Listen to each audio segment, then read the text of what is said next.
Bonjour et bienvenue dans Face à Face. Face à vous et face à moi, Nicolas Valder, bonjour. Bonjour. Vous êtes conseiller administratif vert de la ville de Carouge. Carouge, dans le canton de Genève. C'est quand même important de préciser puisqu'on est diffusé dans toute la Suisse romande. Vous serez donc maire de Carouge l'année prochaine. Vous êtes déjà conseiller administratif. C'est comme le conseil fédéral, hein, c'est tournant. Absolument. Et en plus de ça, vous faites partie de Genève Roule. Vous êtes membre du comité. Oui. Vous êtes un peu le Bertrand de la Noé genevois, quoi.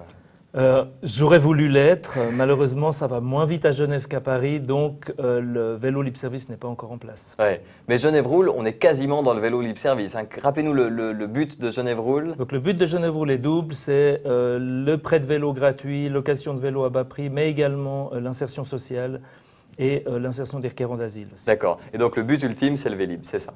Absolument. D'accord. Oui. Pourquoi le Vélib? À quoi ça sert un Vélib? Parce que finalement, à Genève, on a tous notre vélo. Alors tout le monde se fait piquer son vélo, mais Voilà. on a tous quand même un vélo a priori. Alors qu'est-ce que ça apporte de plus d'avoir des vélos gratuits dans la rue? Bon, déjà, tout le monde n'a pas un vélo, hein. Je veux dire, les cyclistes ont des vélos.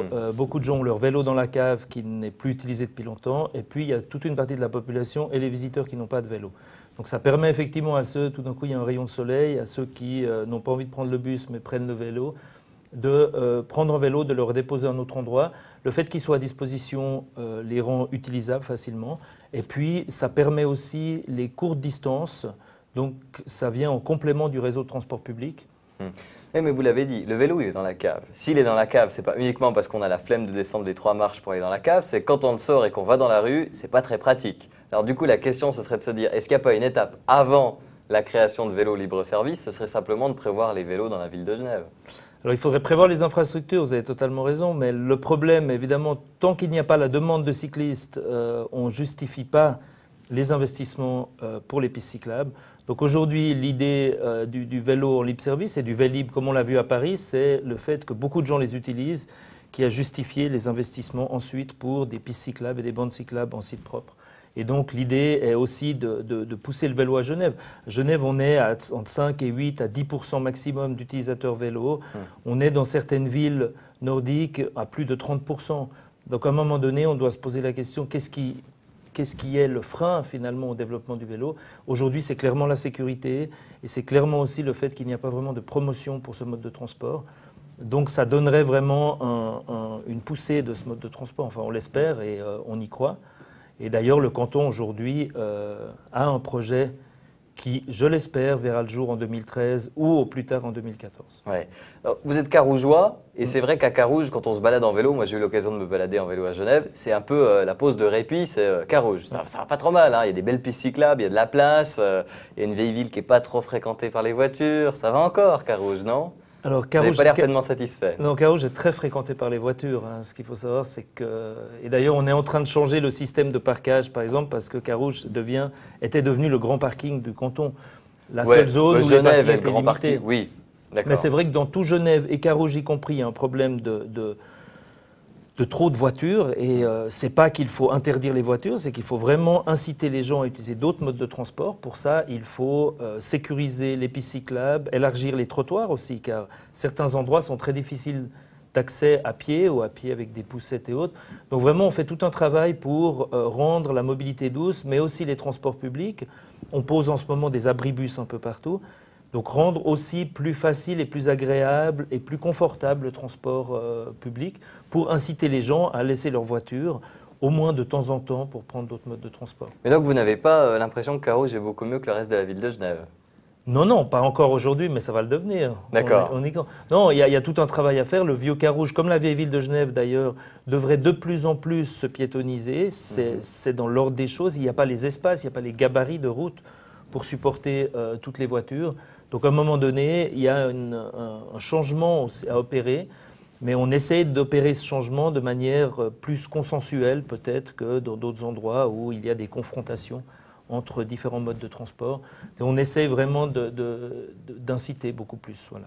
Bon, on voit rapidement le problème. À Genève, en général, il y a des immeubles ici, un immeuble ici, il y a peu de place, donc évidemment, il faut choisir ce qu'on y met. Donc là, il y a Absolument. un combat de place entre le bus, le vélo, la voiture, et donc évidemment, il y aura toujours un combat, on ne trouvera pas de consensus. Et un problème qui est rajouté à Genève, c'est qu'aujourd'hui, on ne peut plus enlever de places de parking sans les compenser en sous-sol, ce qui coûte extrêmement cher. Et donc, les gabarits des routes n'étant pas extensibles, à moins d'abattre des immeubles, mais vu la crise du logement, ce n'est pas vraiment la direction prise, il y a un problème. Il y a un problème aujourd'hui. Les trottoirs aussi sont de plus en plus utilisés. Donc, il y a des élargissements de trottoirs à beaucoup d'endroits à créer. Je veux dire, on rajoute du logement en ville, on densifie la ville, ce qui est très bien. Mais il y a effectivement un réaménagement à faire. Il y a un rééquilibrage entre les modes de transport à opérer. Et aujourd'hui encore, sur le canton de Genève, globalement, mais à Carouge également, la voiture a une place surdimensionnée par rapport à ce qui se fait dans d'autres cantons, comme Zurich et même comme le canton de Vaud d'ailleurs. Donc vous faites partie de ceux qui disent qu'il faudrait retirer des places de parc pour décourager les utilisateurs de voitures et puis laisser les voitures en dehors de la ville? Pas forcément, mais il faut une politique très souple dessus. C'est-à-dire, effectivement, si on enlève plusieurs centaines de places de parc, il faut en compenser en partie. Mais si on enlève ici et là une dizaine de places pour permettre à d'autres modes de transport de passer, il faut avoir cette souplesse. Il y a un fait qui est clair, c'est que si les gens ont une place de parking sous leur logement et une place de parking devant leur lieu de travail et qu'on fluidifie le trafic, il n'y a aucune raison qu'ils prennent autre chose que leur voiture. Donc à un moment donné, si on veut limiter le nombre de voitures, parce que c'est ça qui péjore l'accessibilité de Genève aujourd'hui, ce n'est pas le manque de place de parking, c'est l'accessibilité. L'accessibilité, c'est parce que les routes, les gabarits des routes, ont la dimension qu'elles ont. Donc ça ne sert à rien de créer des places de parking pour attirer les voitures sur les routes alors qu'elles n'ont pas la place pour circuler. Mais là, c'est un peu compliqué parce que le citoyen vous paye des impôts pour que vous lui facilitiez la vie et vous êtes en train de dire on va vous compliquer la vie pour que vous changiez de manière de vivre. Mais déjà, quand on parle du citoyen, il faut voir de quel citoyen on parle. Le centre-ville, il y a 30 à 40% des gens et le centre de Carouge également qui n'ont pas de véhicules motorisés. Il y a de plus en plus de gens, de citadins, qui lâchent le véhicule motorisé, mais ou alors qui ont une voiture et qui l'utilisent une fois, 2 fois par semaine. C'est mon cas d'ailleurs. Donc je ne dis pas qu'il faut. Je ne dis pas qu'il ne faut pas. Sur mon logement, je n'ai pas de place de parking au niveau du travail, donc je ne vais jamais en voiture au travail. Et je l'utilise, c'est vrai, pour certains déplacements hors ou dans la campagne, tout simplement parce qu'il n'y a pas de mode alternatif de transport aujourd'hui. Mais quand il y a des modes alternatifs, comme pour venir vous voir, on prend le train. Il n'y a aucune utilité à prendre la voiture pour tous ces déplacements. Et c'est ça qu'on essaye d'inciter les gens vraiment à dire, mais réfléchissez avant de prendre votre voiture, est-ce qu'il y a vraiment besoin de prendre la voiture à ce moment-là? Mais l'idée n'est pas d'interdire aux gens d'avoir des voitures. C'est pas du tout. Pas de péage urbain non plus pour vous? De toute façon, sur Carouge, on ne pourrait pas faire le péage urbain. Ouais. Maintenant, si on veut, à un moment donné, limiter la circulation au centre-ville, il y a plusieurs modes. Il faudrait étudier ce que le péage urbain représente. Mais il y avait une très bonne proposition, d'ailleurs, qui avait été faite de faire un péage urbain, mais qui inclurait l'abonnement de bus. Donc c'est de dire, finalement, pour entrer avec un véhicule motorisé dans le centre de Genève, on doit payer un certain montant et ça inclut l'abonnement de bus. Ce qui permettrait finalement de réduire le coût de l'abonnement de bus pour la population, mais en même temps que la personne qui a payé le péage urbain se dise, bon, aujourd'hui, tiens, je vais prendre le bus et pas la voiture, parce que le bus serait gratuit. Donc des propositions comme ça, moi je suis pour le péage simplement, je serais contre, parce que socialement, ça découragerait les plus pauvres parmi la population et c'est peut-être eux qui ont le plus besoin d'un véhicule aussi. Donc, en même temps, c'est pas tellement... Vous êtes grosso modo pour l'incitation plutôt que la punition si on utilise un mode de transport qui n'est pas conforme à vos idées. Absolument. Il faut évidemment faire beaucoup de promotion dans ce cas-là. C'est pas facile d'expliquer aux gens qu'il vaut mieux prendre la voiture, mieux prendre le vélo, mieux prendre le bus que prendre la voiture. Vous y prenez comment? Vous préférez parler de grands enjeux ou de parler de quotidien? Parler de l'ours polaire qui meurt à chaque coup d'accélérateur ou parler au contraire de l'enfant qui a des gaz de pots d'échappement dans la rue? Qu'est-ce qui vous semble le plus efficace? Je pense qu'il faut parler des deux, mais quand on parle du vélo, c'est vraiment l'enfant qui a les gaz de pots d'échappement dans la figure qui est important pour la population. Je pense que c'est ça qu'il faut dire. Il n'y a aucune raison que certains enfants, ayant à l'école dans le centre-ville, ont 30% de plus de problèmes de santé liés aux bronches que d'autres enfants ailleurs. Il n'y a aucune raison que ces enfants-là doivent souffrir plus. Et je pense que c'est aussi une question de solidarité et de respect par rapport aux habitants. Évidemment, on ne va pas parler de l'ours polaire pour dire aux gens « laissez votre voiture ». Par contre, il faut que les gens réalisent que certains le font. Ça a l'air un peu ridicule de dire vous allez tuer un ours si vous allez faire vos courses en voiture, mais certains le font. On peut le faire dans un discours global, mais je crois que pour convaincre les gens, ce n'est pas ça. Il faut aussi rappeler que s'il y a des bouchons sur les routes, c'est parce qu'il y a des voitures. Donc chaque voiture qui ne circule pas, c'est évidemment une circulation qui sera plus fluide.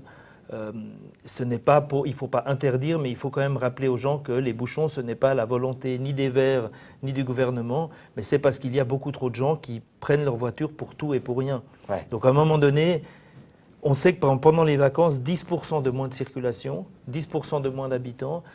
À Genève, il y a quasiment plus de bouchons.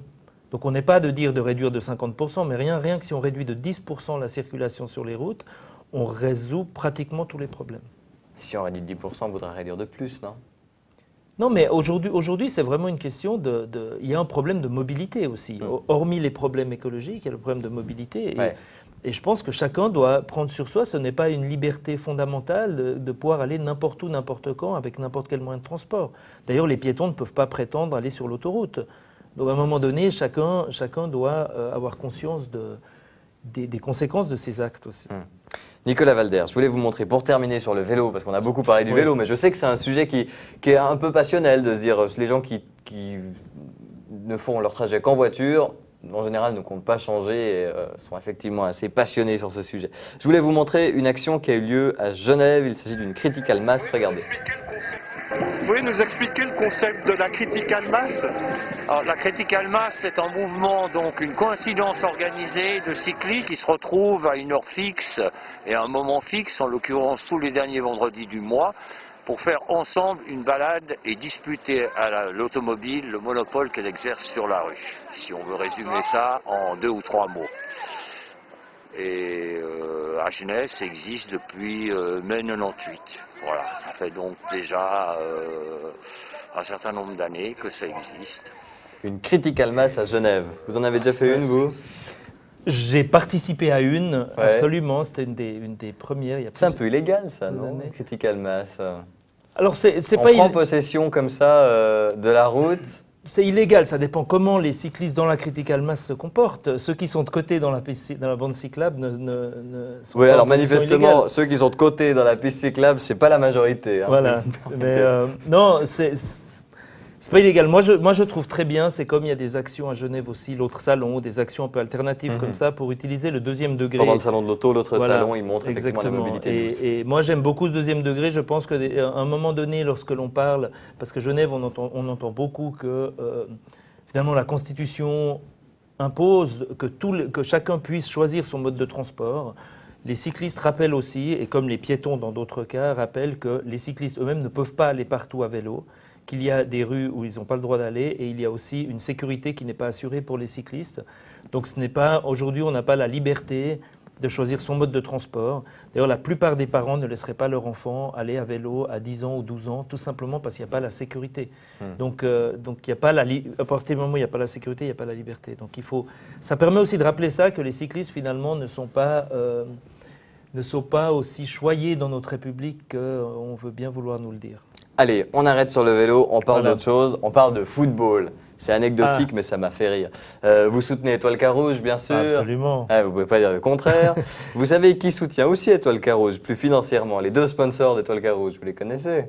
Il y a plusieurs sponsors. Alors, les 2 sponsors principaux. Moi, j'ai trouvé les 2 sponsors principaux, Implenia et Cola.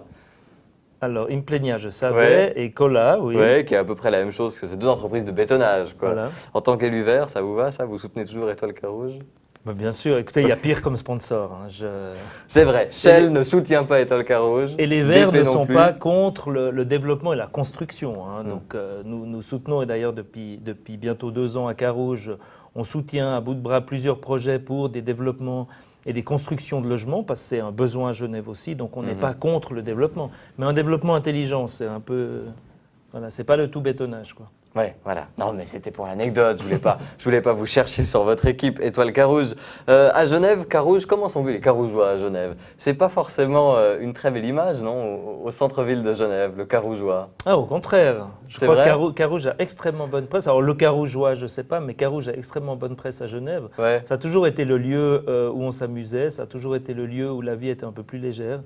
où finalement on parle du rayon de soleil du sud parce qu'il y a un environnement qui rappelle le sud. Mais c'est un peu le bobo qui habite à Carouge, non? Alors c'est devenu du Carougeois. C'est devenu depuis 20 ans effectivement un peu bobo, et d'ailleurs on a pris quelques mesures avec nos différentes fondations pour que les arcades restent, dans la mesure du possible, des arcades commerçantes, parce qu'évidemment il y avait une tendance à se faire un loft à Carouge. Exactement. Ouais. Et donc ça c'est des mesures qui sont prises, mais effectivement Mais ça a très bonne presse, et il y a toujours beaucoup de bars, de restaurants. Des fois, c'est un peu conflictuel avec la population, mais je crois Parce que le bobo aime bien dormir aussi, c'est ça? Le bobo aime bien dormir, il aime s'amuser, mais quand il décide de dormir, il veut dormir. Donc les autres doivent aller se coucher aussi. Ouais, c'est vrai, mais c'est ça. Donc il faut rappeler continuellement au bobo qu'il y a une vie en dehors de lui, et qu'il doit aussi s'y habituer un peu. Bon, on va pas se fâcher avec tout Carouge, il n'y a pas que des bobos à Carouge. C'est important de le dire quand même. À Carouge, comme ailleurs dans le canton de Genève, il y a un gros problème, c'est le logement et le prix du logement. Ouais. Et là, c'est un sujet qui revient à chaque fois. Vous, en tant que vert, qu'est-ce que vous avez comme solution? Alors, ce que nous avons, c'est que nous menons une politique d'acquisition foncière. On a une fondation à Carouge, la fondation immobilière. On a une fondation aussi dans le vieux Carouge qui était là pour réhabiliter plutôt les immeubles. On est en discussion en ce moment pour l'acquisition de plusieurs terrains. On espère que ça va pouvoir se réaliser, que l'on mettra à disposition et de la fondation immobilière et de coopératives d'habitation. Personnellement, je crois énormément les coopératives d'habitation. Je pense que ça permet de garantir sur la durée des loyers absolument abordables. Ouais. Ça implique aussi les locataires dedans, donc il y a une co-responsabilité dans l'immeuble ou dans les propriétés. Donc moi je suis très en faveur de ça. Je pense que c'est les devoirs des pouvoirs publics aujourd'hui d'essayer de maîtriser un peu ce développement, parce qu'à Genève, il y a non seulement le manque de logement, mais les prix qui prennent l'ascenseur, oui. ce qui est foncièrement la inacceptable. La spéculation monstrueuse, exactement. Qui en fait, pour le Genevois normal, c'est pareil. C'est-à-dire que non seulement il n'y a pas de logement, en plus les logements sont 15 fois trop chers. Grâce à certaines lois d'il y a 20 ans, eh bien, les propriétaires ne peuvent pas augmenter les loyers si le locataire ne part pas. Maintenant, ils profitent souvent de la méconnaissance d'une partie des locataires, principalement les internationaux et autres, pour leur louer à des prix mais inconcevables il y a encore quelques années. Donc ça, c'est vraiment, je pense que les pouvoirs publics doivent se battre. Au niveau d'une commune, on ne peut pas changer les lois, mais je pense que ça devrait être une priorité du canton de Genève et des autorités aujourd'hui. Vous avez utilisé le conditionnel, ça devrait être une priorité, vous avez l'impression que ce n'est pas le cas? Je pense que c'est une priorité affichée depuis longtemps de construire du logement. Il y a souvent la croyance un peu naïve de dire que si on construit du logement, les prix vont baisser. Les prix baisseront si l'État impose ou limite la spéculation pour que les prix restent dans des chiffres abordables. Mais vous y croyez ça? C'est un peu David contre Goliath. L'État contre la spéculation, on essaye dans tous les domaines, ça marche pas. Écoutez, il y a des pays nordiques qui y arrivent beaucoup mieux, c'est-à-dire qu'il y a des prix par mètre carré limités en fonction du terrain. On le fait dans les zones de développement, d'ailleurs à Genève, il y a des lois qui limitent. Pendant 10 ans, j'aimerais que ça passe de 10 à 30 ans pour qu'après, il n'y ait pas justement cette spéculation où après 10 ans, on revend avec une plus-value très importante. Ouais. Mais je pense que si le gouvernement le voulait, il y a des mesures possibles pour faire en sorte que, bien que les promoteurs doivent faire des bénéfices, ces bénéfices soient limités dans quelque chose de décent. Et aujourd'hui, ça ne l'est pas. Mais peut-être qu'il faudra un changement de majorité à Genève, mais je pense que c'est totalement possible de contrôler mieux cela et de limiter au maximum la spéculation. Et puisque vous êtes maire de Carouge à partir du 1er janvier prochain, vous pourrez vous battre et représenter les Carougeois qui sont quand même particulièrement concernés par ce problème, plus haut. Absolument, mais bon, nous nous battons déjà parce que comme, même si je ne suis pas encore maire... Porte-drapeau, pas encore, tout à fait. Voilà, mais non, on se bat et avec l'État, on en discute et avec les Verts aussi au niveau cantonal. Nous travaillons, nos députés travaillent pour déposer des projets de loi pour aller dans le sens d'un meilleur contrôle de l'État. Il faut vous souhaiter bonne chance. J'espère. C'est ce qu'on vous souhaite. Battez-vous pour nos loyers. Merci beaucoup Nicolas Walder. On rappelle que vous êtes conseiller administratif vert de la ville de Carouge et l'un des membres de Genève Roule. C'est pour ça qu'on parlait beaucoup de vélo avec vous. Merci d'être venu dans Face à Face. Merci, au revoir.